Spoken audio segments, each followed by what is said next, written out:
Oke, assalamualaikum warahmatullahi wabarakatuh. Di sini perkenalkan, nama saya Muhammad Maulani Irhamni dengan NIM 04020224 Di sini dalam mata kuliah strategi sosial, saya akan mengerjakan soal UAS dari kelas saya C2 ini dengan dosen pengampu Bu Nihla Falasifa MT. Di sini dalam soal UAS ini terdiri dari UAS strategi sosial ini terdiri dari video tutorial, laporan hasil pengerjaan UAS, dan pembahasan pengolahan data dengan software SPSS yang akan terdiri dari 5 pembahasan kita. Oke, sebelum itu di sini saya ingin mengerjakan dulu dengan aplikasi software SPSS-nya. Sebelum masuk ke SPSS, kita harus menentukan atau melihat variabel-variabel yang akan kita kerjakan. Dengan variabel untuk judul, pengaruh partisipasi sosial, akses sumber daya sosial, dan tingkat pendidikan terhadap nilai terhadap tingkat pemberdayaan masyarakat di desa X tersebut. Nah, untuk variabel-variabelnya sudah disediakan oleh Bu Nihla, jadi kita akan tulis saja dari variabel X1, X sampai X3, dan Y. Untuk variabel yang ada di Excel ini saya akan copy atau tulis sendiri di aplikasi software SPSS-nya. Dan dalam software SPSS kita harus membuat folder baru, yakni new folder tadi. Saya tersebut sudah membuat foldernya. Dan untuk variabelnya kita tulis dari X1 ini sampai Y1. Kita tulis satu-satu ini. Dari X1.1, X1.2, X1.3, dan X1, lanjut X2.1, X2.2, X2.3, X2, X3.1, X3.2, X3.3, X3. Dan jangan lupa Y-nya juga ditulis. Langsung saja Y1.1,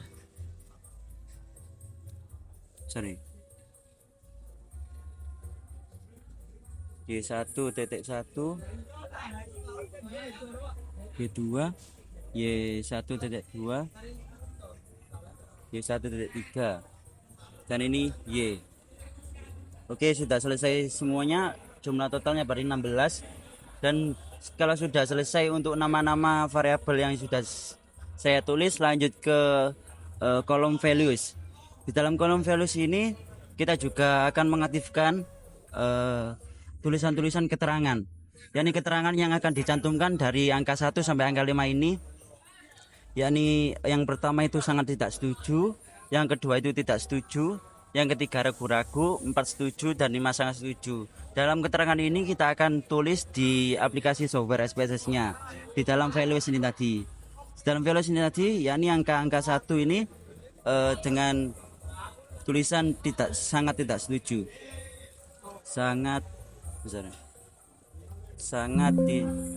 Tidak setuju. Kita akan pencet add-nya. Lanjut sama yang kedua, berarti tidak setuju. Dan yang ketiga, ragu. Yang keempat, setuju. Dan yang kelima, sangat setuju. Oke, kalau sudah semua kita langsung akan pencet OK.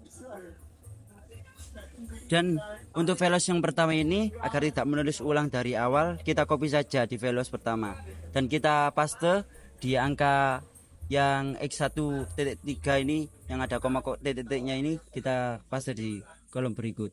Yang X1 tidak usah, langsung lanjutnya. X3, X1. Kalau sudah selesai semua ini untuk valuesnya, kita langsung lanjut dari kolom measure ini. Nah, dalam kolom measure ini ada 3 tempat atau objek yang kita ambil. Yang pertama ini objek X1.1 ini kita harus mengambil ordinal. Yang kedua juga ordinal. ordinal, cuma yang beda ini scale. Kita ambil satu-satu.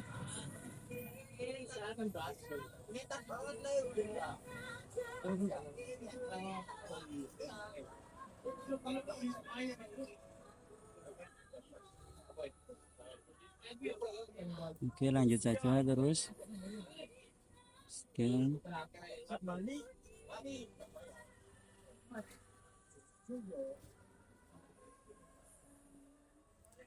Oke, kalau sudah semua, kita langsung lanjut pada data view ini tadi. Nah, data view ini sudah langsung otomatis tercantum dikarenakan di dalam variabel view nanti sudah saya tulis semuanya untuk nama, values dan measure-nya. Kita lanjut dari data view. Nah, ini gimana cara ngisinya? Saya ini ngisi untuk copy untuk di dalam Excel tadi. Dari X1 sampai Y1 nih, ini saya akan copy semuanya. Hasil variabel yang kita ambil itu langsung di copy di dalam data view tadi. Jadi langsung nantinya akan otomatis terisi sendiri. Dikarenakan saya sudah mengisi tabel-tabel atau angka jumlahnya di dalam Excel, langsung saja kita copy sini. Oke, soalnya kita tadi sudah memasukkan data semua jumlah-jumlah angkanya dari X1 sampai Y1. Kita langsung lanjut untuk langkah pertama, yakni membuat statistik deskriptif. Ya, di dalam statistik deskriptif ini dimasukkan ke variabel view. Nah, langkah-langkahnya itu kita harus analyze yang langsung deskriptif statistik frequency. Nah, di dalam frekuensi ini kita itu hanya mengambil yang ordinal saja, tidak usah yang scale. Jadinya ordinal dari X1 sampai X1.1 sampai X1.3. Yang scale ini tidak usah dimasukkan, hanya ordinal saja. Untuk langsung kita oke, jadi nanti akan langsung keluar untuk jumlahnya.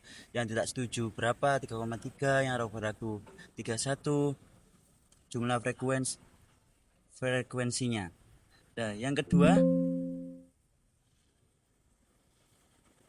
yang X2 juga jangan lupa dimasukkan. Dan deskriptif frekuensi. Nah,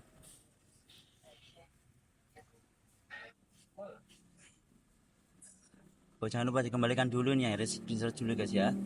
X2, X3, langkahnya sama kayak tadi. Nanti kita masukkan ordinal saja. Soalnya kita di sini untuk mencari ordinal saja tanpa scale. Nah, oke, langsung saya masukkan dari satu langsung guys. Oke.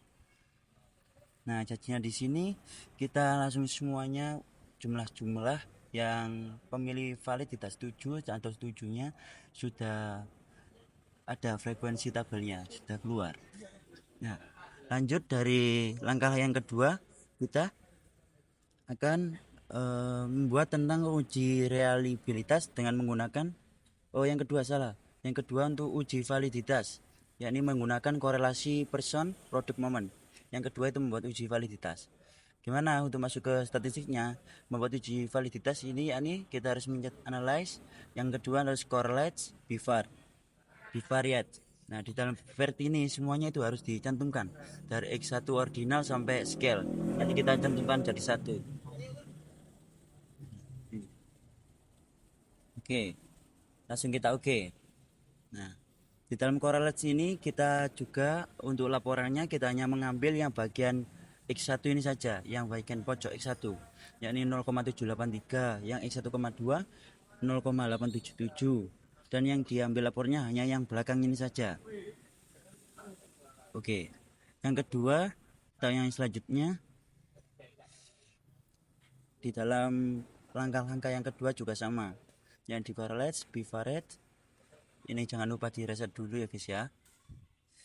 Lanjut ke yang X2 sampai scale, ini juga dimasukkan semuanya. Oke, jumlahnya nanti juga langsung keluar.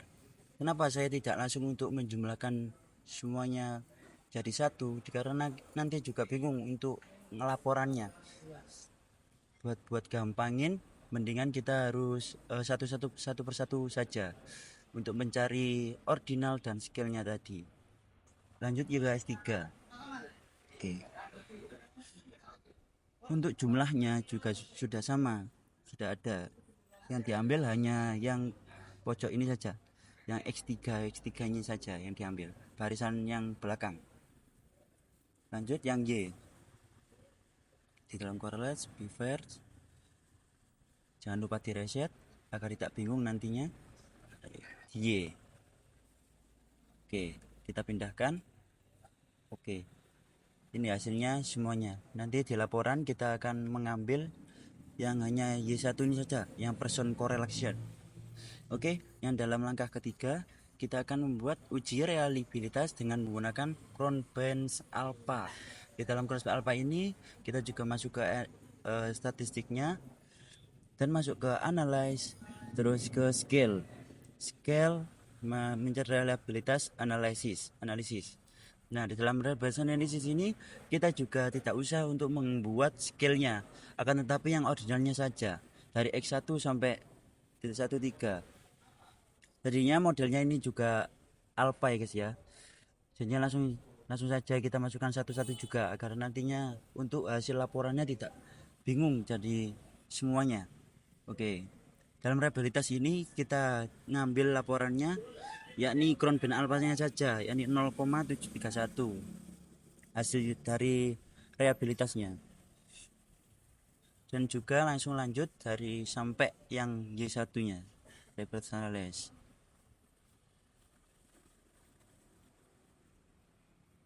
Oke, modelnya alpha ya guys ya, jangan sampai lupa.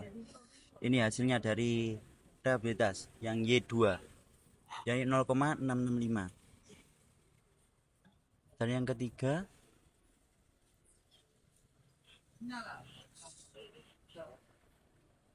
X3 nih, kita usah scale-nya, langsung ordinalnya saja. Oke, jumlahnya sudah termasuk dalam prosesnya. Lanjut yang keempat, yang Y. Oke, yang Y1 sampai Y1 ini yang ordinalnya saja ya guys ya. Oke, apa? Siap. Yang hanya diambil nanti hanya laporan yang akhir, yakni Cron-Benz alpha-nya yang dibuat laporan nanti.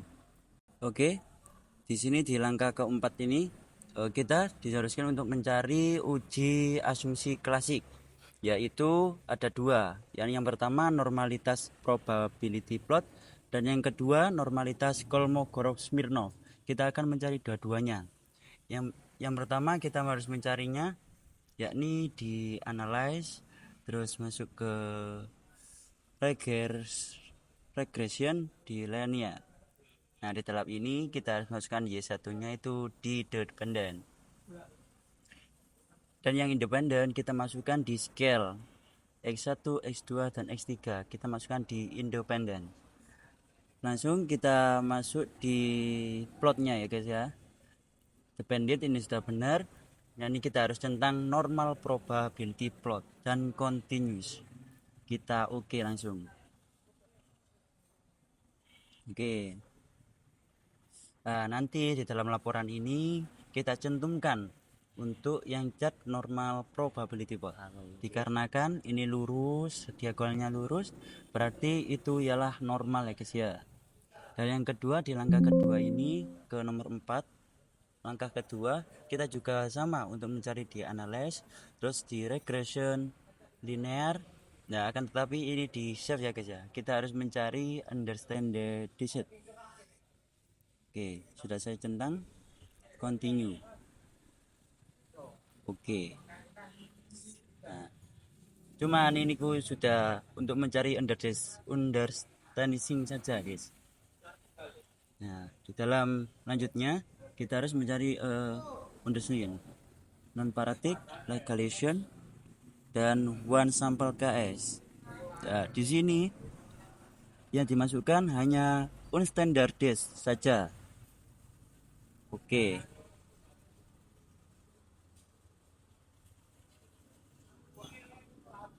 Oke ya, nih. Ini sampel yang keluarnya tadi ya guys ya. Di dalam sampel ini yang ditulis atau yang tertera dengan normal yakni 0,200 sudah selesai. Oke, itu tadi saya sudah menemukan langkah yang keempat. Yakni lanjut ke langkah yang kelima, yakni kita mencari uji hipotesis. Nah, di antaranya ada analisis regresi linear berganda, yang kedua ada uji simultan F, yang ketiga ada uji koefisien determinasi, dan yang keempat ada partial T. Kita mencari yang pertama dulu, yakni analisis regresi linear berganda. Jadi untuk mencarinya kita juga langsung analis yang kayak tadi di regression, yakni terus linear. Nah, di dalam linear ini sudah tercantum untuk dependent dan blok ini sudah sama seperti kayak tadi, langsung di oke saja. Nah, untuk jawaban-jawaban langkah yang kelima, yang pertama langkah yang analisis regresi linear berganda ini kita masukkan ke laporan itu ialah yang koefisien. Nah, koefisien ini hasilnya itu yang Y itu 3,799 dan yang X1 0,086, yang X2 0,680 dan yang X3 itu 0,165. Yang pertama sudah selesai, dan yang kedua mencarinya itu uji simultan F itu juga sama di dalam ANOVA ini. Dan di dalam ANOVA ini yang kita masukkan ialah yang F ini saja, yakni 19,715, itu yang kedua. Dan yang ketiga uji koefisien determinasi. Nah, di dalam uji koefisien determinasi ini yang atasnya lagi, yakni model Sumeri. Ya, dalam model Sumeri ini juga sama untuk uji koefisien, yakni yang dimasukkan R square 0,407. Dan yang keempat ada uji parsial T. Dalam uji parsial T ini juga sama untuk mencari ke koefisien, akan tetapi yang dimasukkan laporan itu yang T ini, mencari uji T. Yang pertama yang Y itu 3,005 dan yang X1 0,743, yang X2 5,142 dan yang X3 1,516. Oke, mungkin itu saja yang dapat saya sampaikan untuk penjelasan variabel SPSS ini. Mungkin jika ada kurang dan lebihnya mohon maaf. Wassalamualaikum warahmatullahi wabarakatuh.